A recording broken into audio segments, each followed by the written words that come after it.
Hello everyone and welcome back to another video on my channel PokePidge, and welcome back to part 2 of my trailer analysis into Pokemon Sword and Pokemon Shield. I am fresh from watching the Nintendo E3 announcement and I have got a lot to talk about. I was originally going to do this in 4 parts, then I changed my mind because of work commitments and time issues, so it's going to be a part 1 talking about all the new Pokemon, which I've already done, go and see that if you haven't already, and then there was going to be a part 2 which was just the rest. And then Nintendo E3 happened. We got some Pokemon gameplay in the live treehouse after, and I have so much more to talk about. So I'm going back to my 4-part series. Today in this part 2 we're going to go back to the actual trailer of Sword and Shield and talk about the extra bits, if that makes sense. Part 3 will be Dynamax and the characters and the wild area, and then part 4 we'll talk about that in a bit more detail along with some shots of the Treehouse live presentation we saw at E3. I recorded audio for this before E3, so before I changed my plan,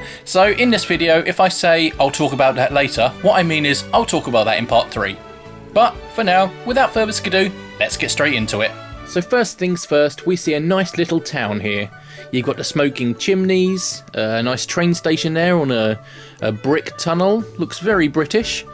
As you can see there, it looks like a sign on that train station, like a platform, or you know, like in the British train stations where they say what the station is. It's got a little logo on there, almost like 3 lions. Not entirely sure what it is. However, if you look at the building in the distance, on that circle is that same logo. So, are these towns going to have individual logos to them? Britain very much builds itself on like family crests and things like that. So, if you're going to give these sorts of things like a town logo or something, it's going to be pretty cool, and I'm all for that. Moving on to the next image, we get another feel of the British scenery. For example, on the left there, you can see a nice little drinking fountain. But even more so, on the right, look at that post box. I never thought I'd get excited to see a post box in the game, but apparently I am. It's a very British high street, a very British post box and drinking fountain, and the aesthetics are just British. I'm going to keep going on about this, so get used to it. In the background there, we see that Pokemon gym symbol. I have every confidence that this is probably a steel-type gym. And where those little chimneys are circling round, it's probably going to be some sort of stadium there. Obviously, you've got the hairdressers on the right-hand side there, next to some sort of flower shop. On the left, possibly a Pokemon Center, not 100% sure. And then a couple of other little shops there, which is quite difficult to make out. But either way, it's pretty cool nonetheless. Next up we see, well, a massive palace, basically. I really love this. I love the fact that the one at the top really does look like it's been broken off. What was this broken off by? Maybe a Dynamax Pokemon? We don't know. But either way, there's not too much more to say on this. You know, it's a nice crown on the top of there, so maybe there's going to be royalty in this game. The lower part of this building really does remind me of the Tower of London and the way that the walls are structured there. So that could be a link. Either way, moving on to the next part of the trailer, we see you battling your rival, Hop. Hop, yeah, great name for a rival. Anyway, what's noticeable here is that your rival has the water type and you have the grass type. So you have the type advantage over your rival, which is not very common. I'll go into the opinions on the new characters a little bit later, but for now, just enjoy the photo and yeah, we'll move on to the next one. This whole bit looks like a cutscene from when you choose your first Pokemon. Scorbunny obviously coming up to give you a fist pump. I'm not entirely sure what Sobble or Grookey will do, but either way I like the fact that they've got this sort of animation here for when you pick your starter. It then shows us a little bit of scenery, so for example here, I believe they're 3 Diglett, not a Dugtrio, but either way, you've got this absolutely lovely picturesque place. Obviously we saw this in the Galar region map that they released, and here's a nice close-up of it. We also get shown the inside of the new Professor's lab, Professor Magnolia. I'm sure they've probably got these things all around the world, but this really does remind me of a typical British kitchen. You know, you got the 2 taps at the back, hot and cold, rather than the mixer taps like they have everywhere else. You got a pedal bin, you know, you got an extractor fan above the oven, you've got baskets of fruit and vegetables, a cabinet with the glass doors to see your crockery inside, you know, hanging plants. It's just and nice little lampshade in that corner there. Everything about this just says to me that it is exceptionally British. Even got a microwave in there. Not many places use microwaves. What is interesting though is that walking stick on Professor Magnolia. But again, we'll get onto the characters a bit later. This shot here just shows us that affection is back, but I'm pretty sure we knew that already. What's more interesting though is that little, building at the back there. I have no idea what that building is. It's very small. It looks like a tent. I think I can see some tent pegs there, or at least tent poles or strings, whatever you want to call them. So maybe that is a tent. I don't know what relevance that would have, but could be quite cool. This sweeping shot here is pretty awesome. The way we run past the character's shoulder and have a look at the entire region. Just wow. I know this is not going to be in the game whatsoever, but it's just nice to see the artwork nonetheless. We then go into a sequence looking at the wild area, but I'm going to go into that after we've had a look at the rest of the shots from this trailer. Anyway, included in this wild area we see the character fishing.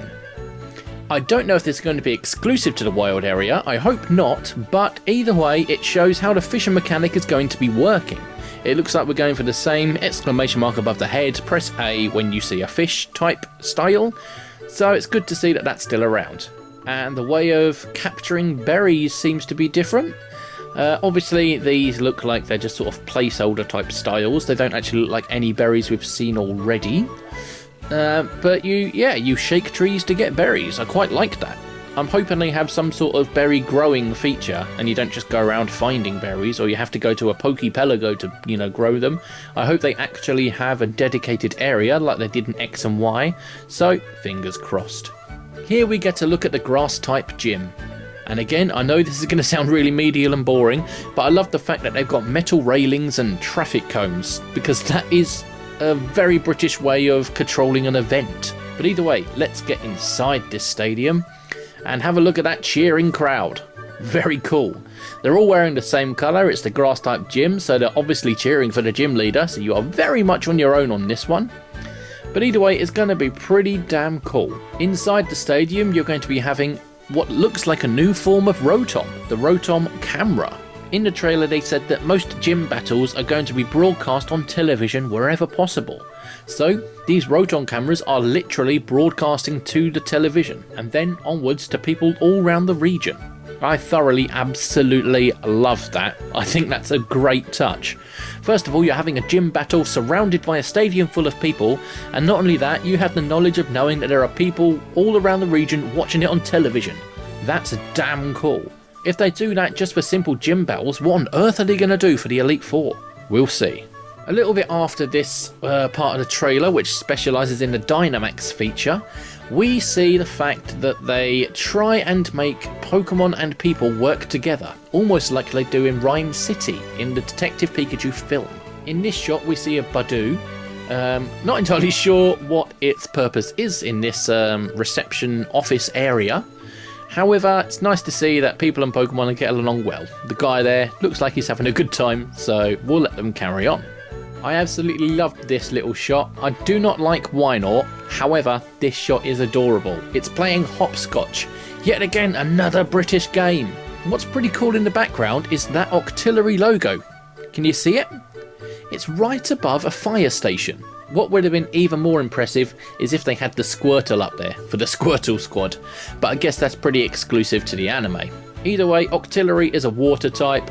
It's pretty awesome that they've got an Octillery as a logo in the fire station. Obviously you've got the fire station type doors there as well, so that's pretty cool. But yeah, I love that. Very good 1 second of film we saw from the trailer there. And last but not least, for bits in the trailer, we see the Lighthouse in full flow. Obviously in the Generation 2 games you actually enter the lighthouse and you have to help get it back into business again by getting the secret potion for the Ampharos at the top, and then finally it can start glowing again and light can be seen. So I don't think we're going to be seeing that storyline again for this game. However, it will still be cool to visit the lighthouse nonetheless, find out what's going on there. It seems like a central part of this town, so yeah, pretty interesting to see what's happening. Thanks for watching everyone. If you've enjoyed this video, why not leave a like or a comment down below? Believe me, Both are really appreciated. And of course, if you've seen this video and you want to see more from me, click that subscribe button. Why not even ring the bell? Get notified the second I upload a video. But until next time, I'll see you later.